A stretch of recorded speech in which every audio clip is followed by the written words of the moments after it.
In the endless galaxy there were many stars, many planets and many civilizations. Some worlds were peaceful with green fields and calm oceans. Others were burning with fire and war. But among them all, one planet was feared above every other. Aliens from different systems whispered its name with trembling voices.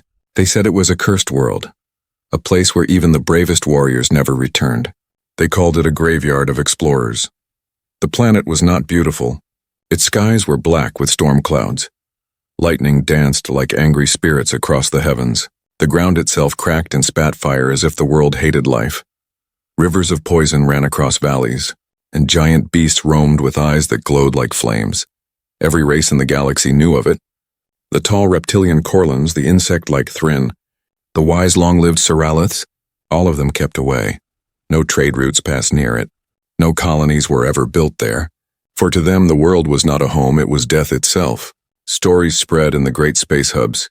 Some said the storms could tear ships apart before landing. Others claimed the creatures could crush war machines with their claws.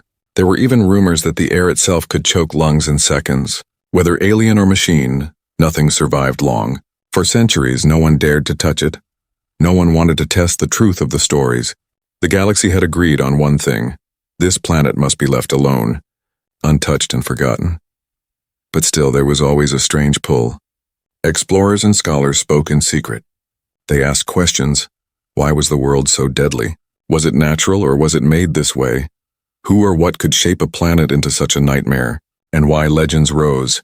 Some said the world was the prison of ancient gods. Others believed it was the weapon of a dead civilization. A warning left behind, many dismissed these as myths. But the fear remained.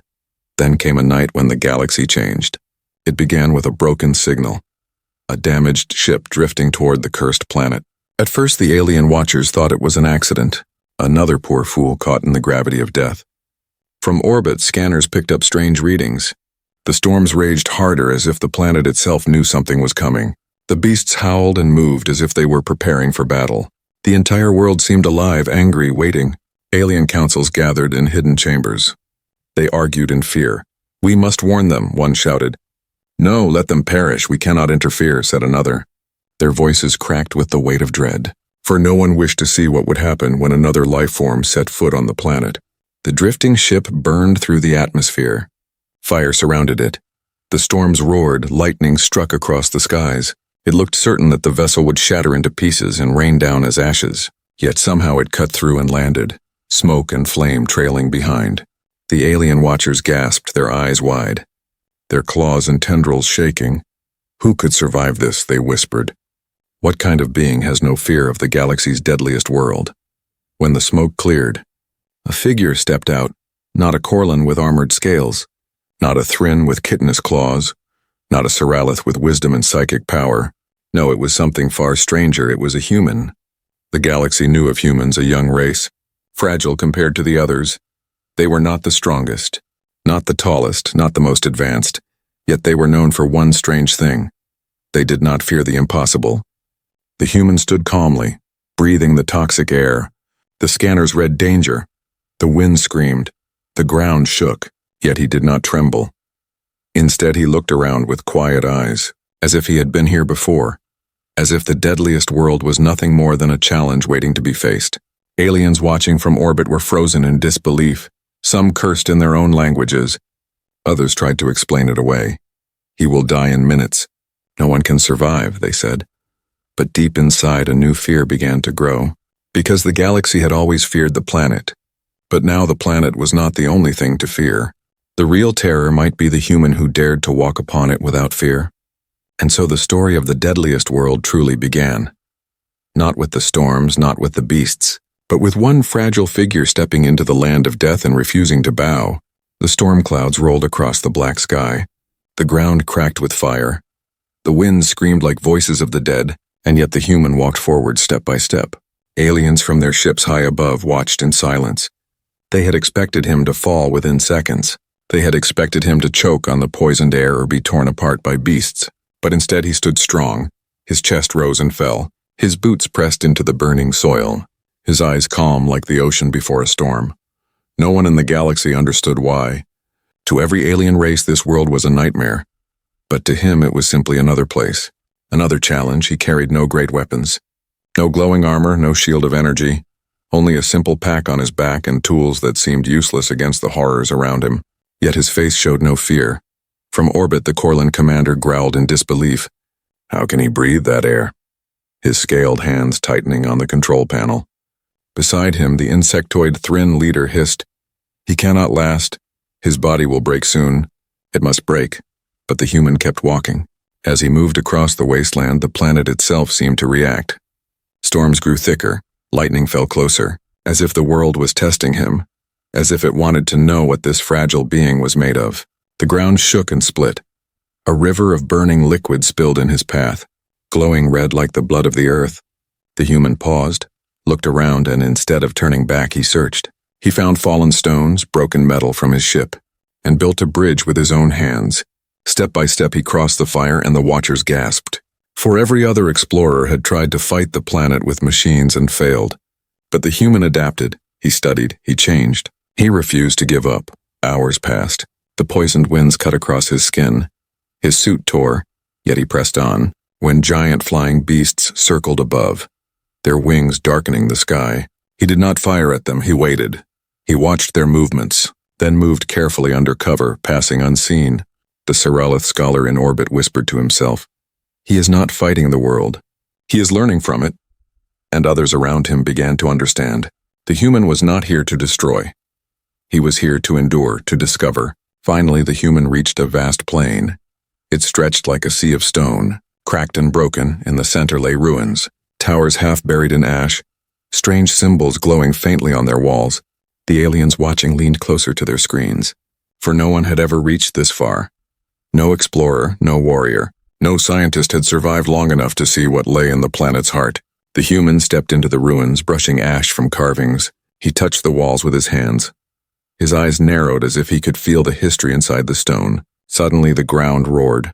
From beneath the ruins a beast emerged, taller than a fortress, its body covered in spikes of bone, its mouth a pit of fire. The aliens cried out in horror, for this was the Guardian, the monster spoken of only in whispers.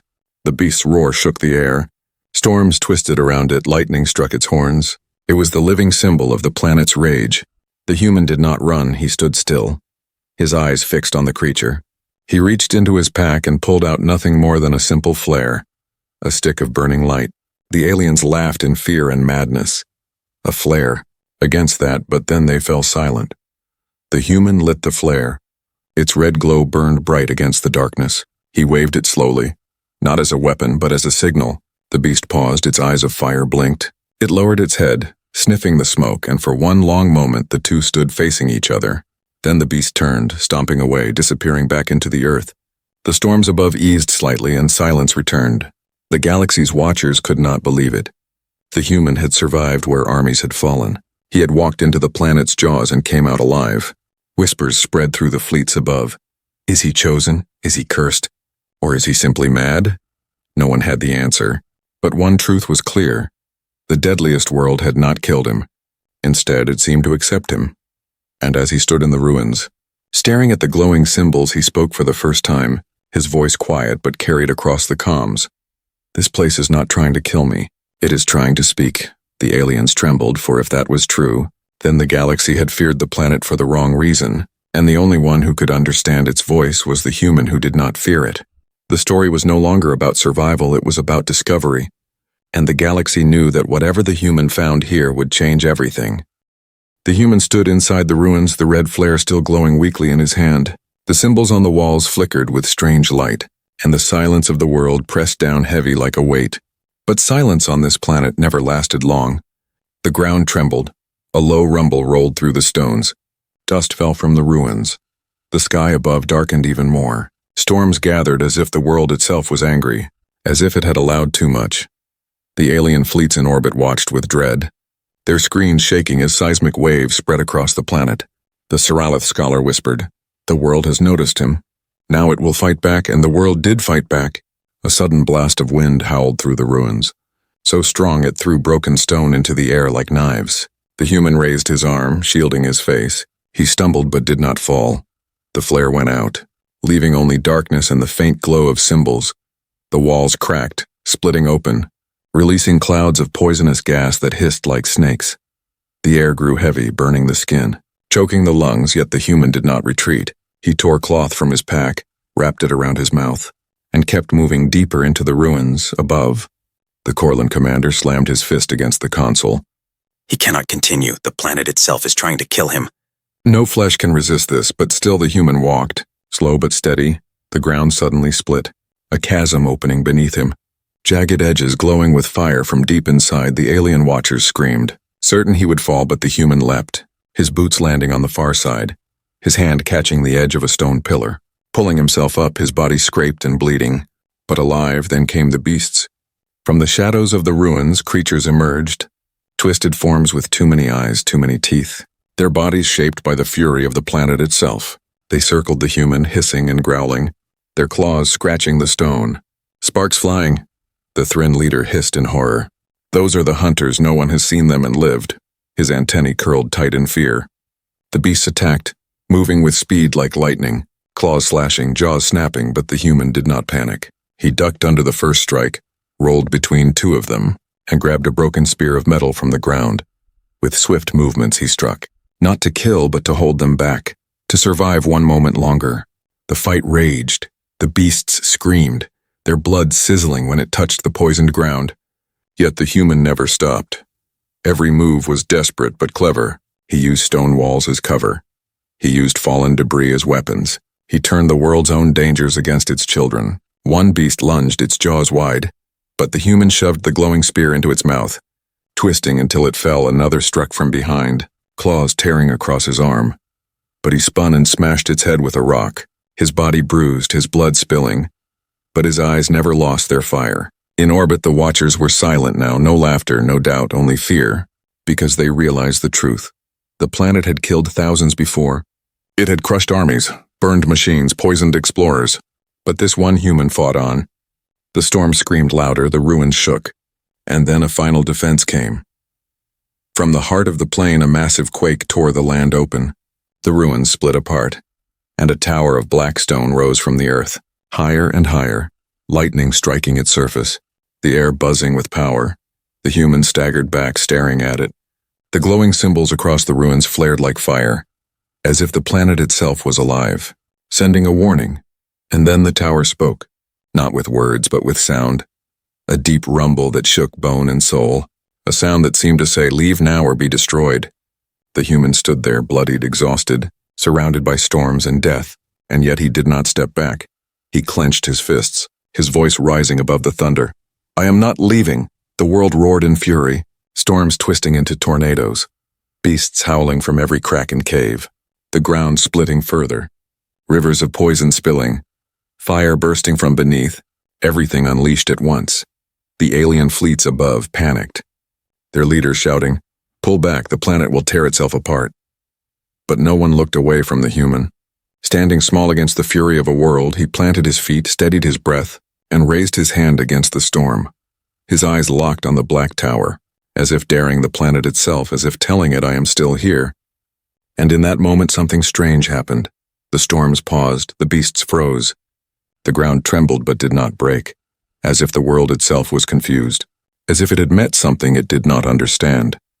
The galaxy had always feared this planet because it destroyed everything, but now it had found one being it could not destroy, one being who would not bow.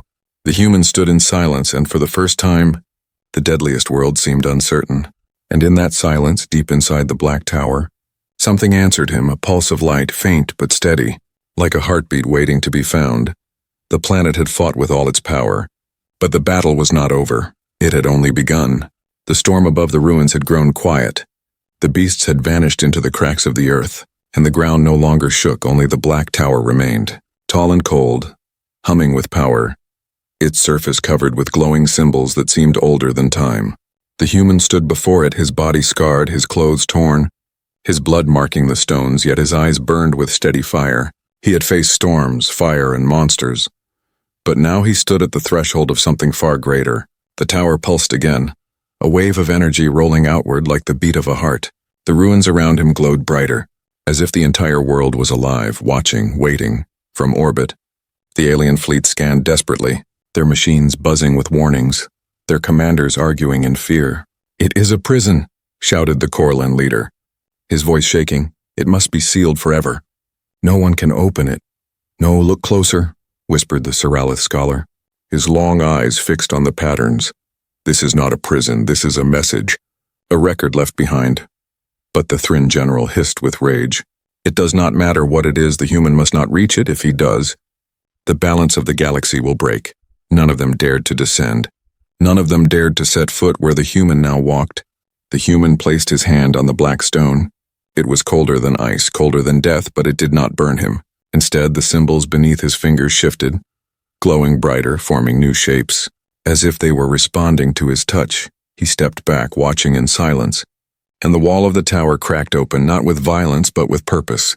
Like a door that had waited for ages to be opened by the right hand, a blinding light poured out, golden and white, flooding the ruins, pushing away the darkness. Inside the tower lay a chamber, vast and endless, its walls filled with carvings and symbols. Machines lay silent, covered in dust, and at the center stood a great sphere of crystal.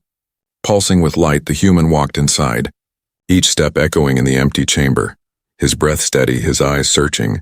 On the walls were carvings that told a story, not in words but in images. He traced them with his hands. He saw tall figures of light, an ancient race, their hands shaping stars, their minds building worlds. They were powerful beyond measure, but they were not gods. They were architects, creators. The story continued. The same beings shone building a great weapon, not a sword, not a cannon, but a planet. The very world he now stood upon. The carvings showed them pouring storms into the skies, beasts into the valleys, fire into the ground, poison into the rivers, all to protect something hidden at the world's heart. The human paused, his breath caught, the truth spreading through his mind. This world was not cursed by nature. It had been made this way, made to defend something so important that an entire race had turned a planet into a fortress. From orbit, the Seralith scholar whispered in awe. "It is true, this was never a world. It was a shield." The human turned to the crystal sphere, its light steady like a living thing. He stepped closer, and the moment he did, the carvings around him shifted again, glowing brighter, forming new images. He saw the ancient race falling, their cities burning, their creations destroyed, their faces filled with sorrow. He saw fleets of enemies unlike any known today, shadows with claws that tore through worlds. And he saw the architects placing their last hope into the sphere. The message was clear. They had hidden their knowledge, their power, maybe even their souls inside the heart of the world. And they had built storms and monsters as guards, to keep it safe until someone worthy arrived. The human pressed his hand against the sphere. It pulsed warmly beneath his skin, not cold like the black stone, but alive, welcoming above.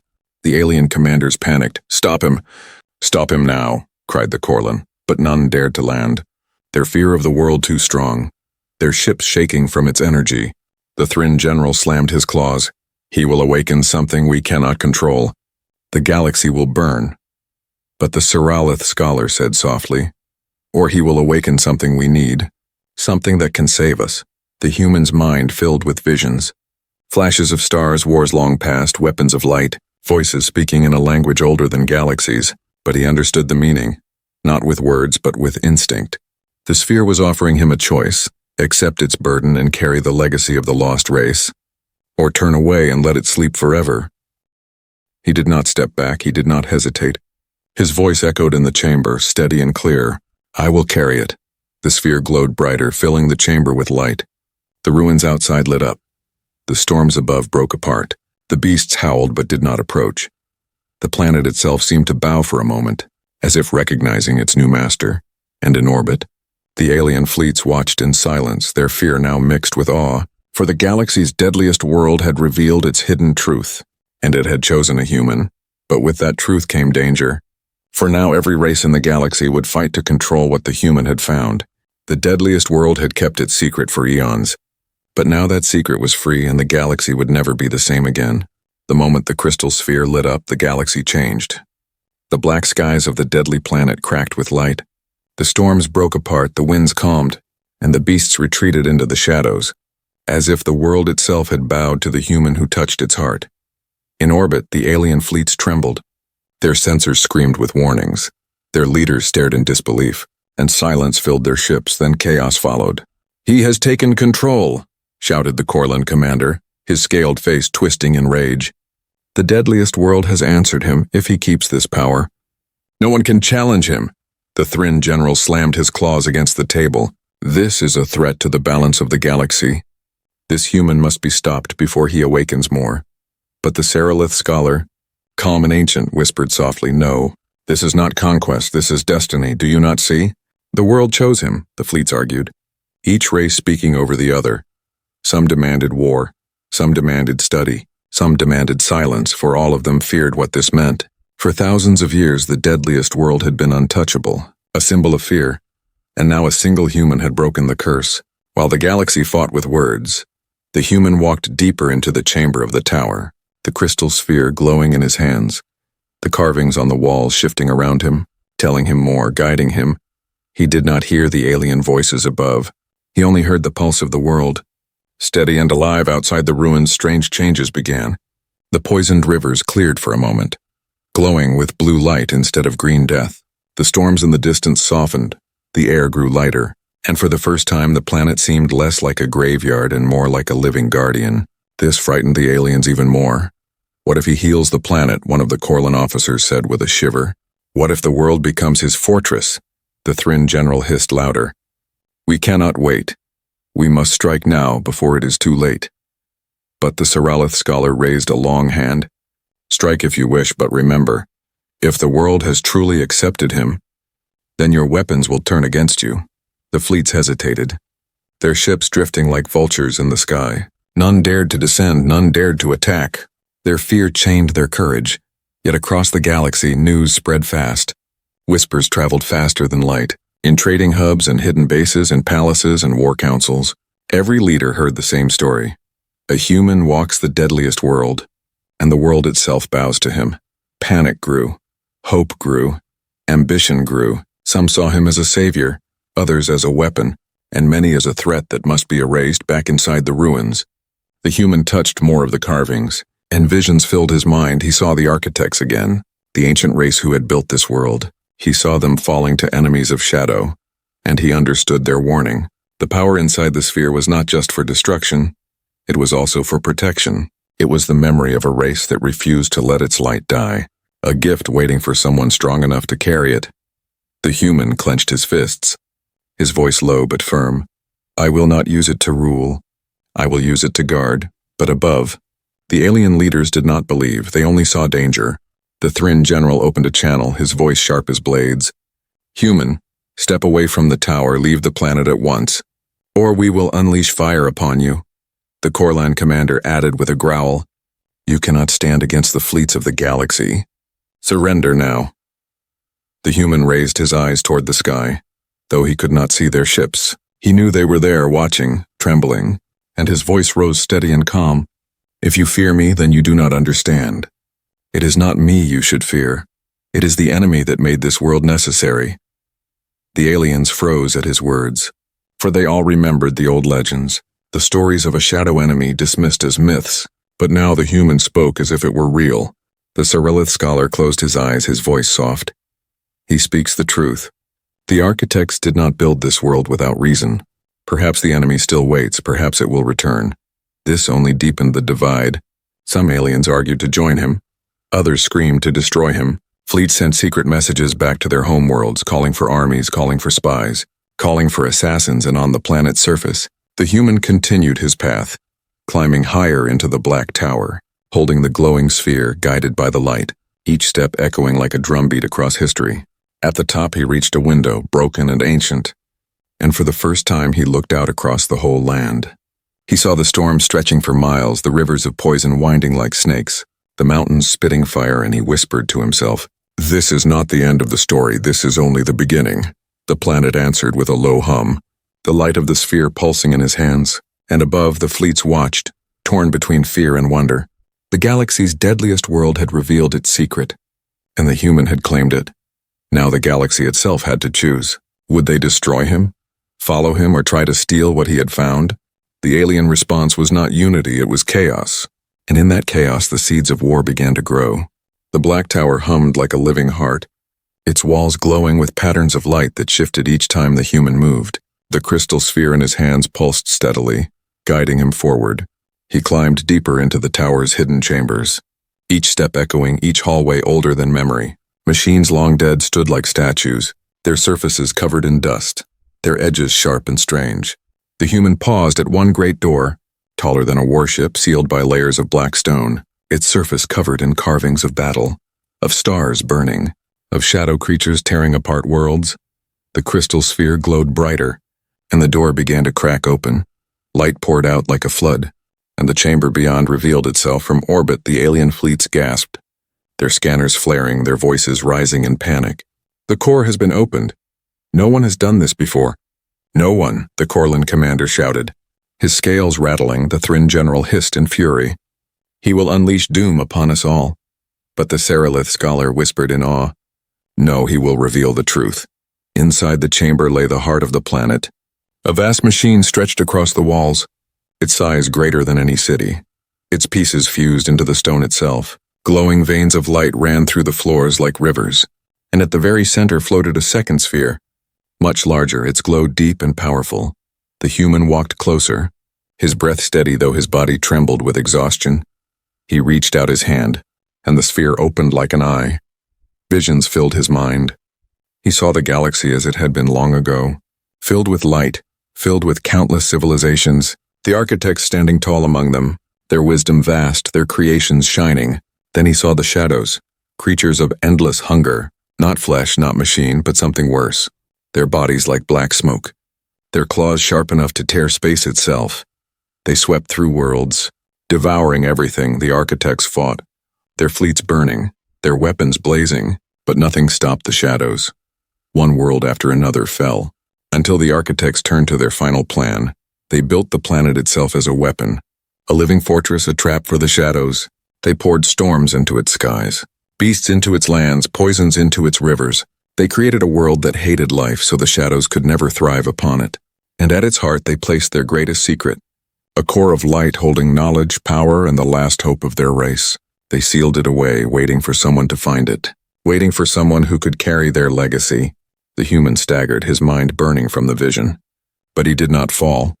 He clenched his fists, whispering through clenched teeth, "You built this world to fight them, not to destroy life, but to protect it." The sphere pulsed warmly, as if in answer, as if it understood. Above, the alien fleets argued louder, their fear growing. "The shadows are only myths," the Thryn general hissed. "Lies from a dead race." But the Seralith scholar shook his head. "No, they were real, and if this world was built against them, then they may return," the Corlin commander growled. "If the human controls that power, he controls the future of the galaxy. We cannot allow this," yet none dared to descend, for the planet itself still growled at their presence. Storms circling their ships, beasts prowling below.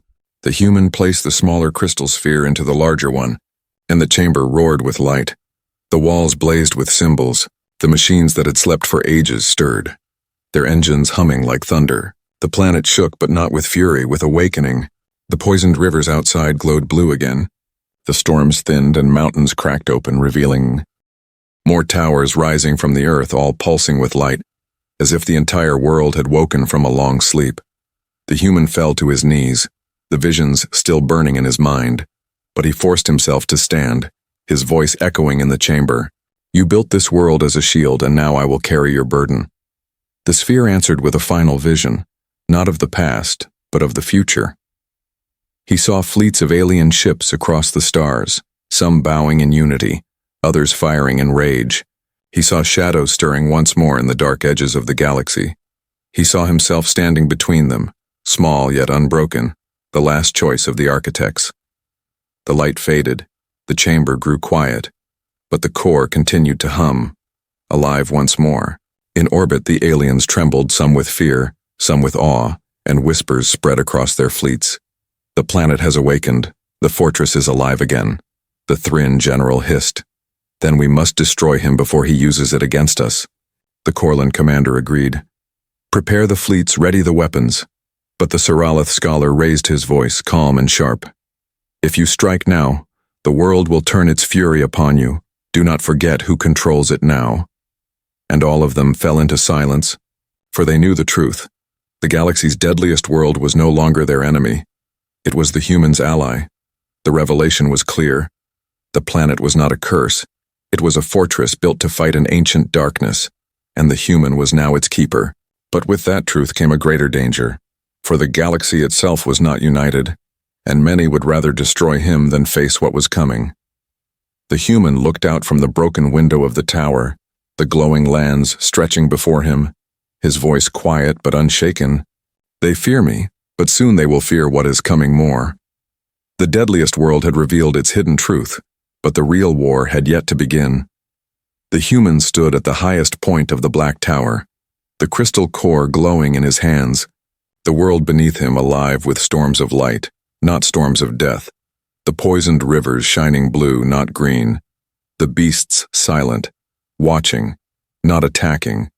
Above, the alien fleets filled the sky, hundreds of ships from different races, their weapons armed, their voices filled with fear. Every leader spoke at once, their words cutting across the channels. Human, surrender the core at once. The Corlan commander roared, his scaled fists slamming against the table. It belongs to no single being, especially not to you. You are dangerous, hissed the Thryn general, his claws trembling. You will bring ruin upon us all. But the Seralith scholar's calm voice rose above the chaos. Listen, fools. He carries what we could not. The planet itself has chosen him, not us. The human listened in silence, his face calm though his body was tired, bruised and bleeding. His voice finally cut through the storm of arguments, steady and firm. You fear me because you do not understand me. You think I came here for power, but I came here only to survive, and now I understand this world was never about ruling. It was about protecting. The fleets fell silent, his words cutting deep, but silence never lasted long. Lies, the Thryn general spat. He will use the fortress against us. We must strike now. Wait, said the Seralith scholar. If you strike him, you strike the planet, and the fortress will destroy you before your weapons even touch the ground. The fleets trembled, their weapons still aimed, their leaders still divided. The human looked down at the glowing world, the towers rising like guardians, the storms swirling like shields, the beasts watching like soldiers, and he knew the choice before him. He could use the core as a weapon, command the planet to crush the fleets, take power that no race had ever held. The galaxy would bow to him, but at the cost of war and endless fear. Or he could use the core as it was meant to be, as a shield against the darkness that still lingered beyond the stars. The visions of the architects returned to his mind, their voices without words, their warning still clear. The shadows were not gone, only waiting, only sleeping, and one day they would return. The human raised the core above his head, its light flooding the tower, reaching the skies, touching the ships in orbit. Every alien saw his figure outlined against the storm of light, and his voice carried across every channel, across every ship. I will not use this power to rule you. I will not use this power to destroy you. I will use this power to guard the galaxy, even if none of you stand with me. The Seralith scholar closed his eyes, a faint smile on his ancient face. He chooses mercy. He chooses the path none of us could walk, the Corlan commander growled, torn between fear and respect, his voice low. Perhaps he is stronger than we thought. But the Thryn general screeched in rage. He is a threat. He must die. His claws striking the command table, his fleet preparing to fire. The human saw the weapons charging, their lights glowing across the skies, but he did not flinch. He placed the core into the ground of the tower, and the planet answered. Storms of light erupted across the skies, shields of energy rising around the world. The fleets shook as their weapons failed. Beasts roared from the valleys. Towers glowed brighter. The fortress had chosen to defend its keeper. The alien fleets fell back in fear, none daring to strike again, none daring to test the will of the planet. The human stood alone, one man against an entire galaxy, and yet the world itself stood with him. He lowered his voice, calm but sharp. You fear me now, but soon you will fear what comes from the dark beyond the stars. When the shadows return, this fortress will stand, and I will stand with it. The fleets hesitated, their leaders whispering, torn between destroying him or joining him, but none acted. For deep in their hearts they knew he spoke the truth. The galaxy was not ready for what was coming, but one human had already chosen. He turned his gaze to the horizon, storms of light dancing across the sky, towers glowing like giants, the planet humming like a heartbeat, and his final words echoed across the land. This world is not a curse, it is a promise, and I will keep that promise. The deadliest world had bowed to him, the fortress of storms had awakened for him, and the galaxy knew this was only the beginning. For in the silence of space, far beyond the reach of the fleets, in the cold dark corners where stars no longer shone, something stirred, a shadow waiting, a hunger returning, and when it came, the galaxy would remember the day a human stood unafraid on the deadliest world and chose mercy over fear.